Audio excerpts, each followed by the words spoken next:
എല്ലാവർക്കും സ്വാഗതം. കുട്ടാപ്പി റിവ്യൂയിലേക്ക് നിങ്ങൾക്കെല്ലാം ഹാർദവമായി സ്വാഗതം. ഇന്നേക്ക് നമ്മൾ സംസാരിക്കാനിരിക്കുന്നത് ഏറെ പ്രതീക്ഷയോടെ കാത്തിരുന്ന ലോക അധ്യായം 1 ചന്ദ്ര എന്ന സിനിമയെക്കുറിച്ചാണ്. ഈ സിനിമ മുഴുവൻ തന്നെ ഒരു സൂപ്പർ അമേസിംഗ് അനുഭവം തന്നെയാണ്. പ്രത്യേകിച്ച് പറയേണ്ടത് സിനിമാറ്റോഗ്രഫി അത്യന്തം ഹോളിവുഡ് സ്റ്റൈലിൽ തന്നെയാണ് എടുത്തിരിക്കുന്നത്. ഓരോ ഫ്രെയിമും കണ്ണിനു വിരുന്നായി മാറുന്നു. അതുപോലെ തന്നെ സിനിമയിൽ വരുന്ന കാമിയോ കഥാപാത്രങ്ങൾ ഒരുപാട് അമേസിംഗ് സർപ്രൈസുകൾ തന്നെയാണ്. പ്രേക്ഷകർക്ക് വലിയൊരു കിക്ക് നൽകുന്ന ഘടകമാണിത്. ഇതിലെ ഏറ്റവും വലിയ ഹൈലൈറ്റ് നമ്മുടെ മലയാള സിനിമയിൽ തന്നെ ഒരു സൂപ്പർ ഹീറോ യൂണിവേഴ്സ് സൃഷ്ടിക്കുന്ന ആശയം കൊണ്ടുവരികയാണ്.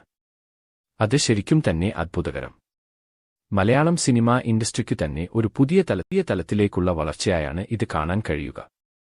വീഡിയോ ഇഷ്ടമായെങ്കിൽ ലൈക്ക് ചെയ്യുക, ഷെയർ ചെയ്യുക, സബ്സ്ക്രൈബ് ചെയ്യുക. നിങ്ങളുടെ സപ്പോർട്ട് എനിക്ക് ഏറെ വിലപ്പെട്ടതാണ് ഫ്രണ്ട്സ്.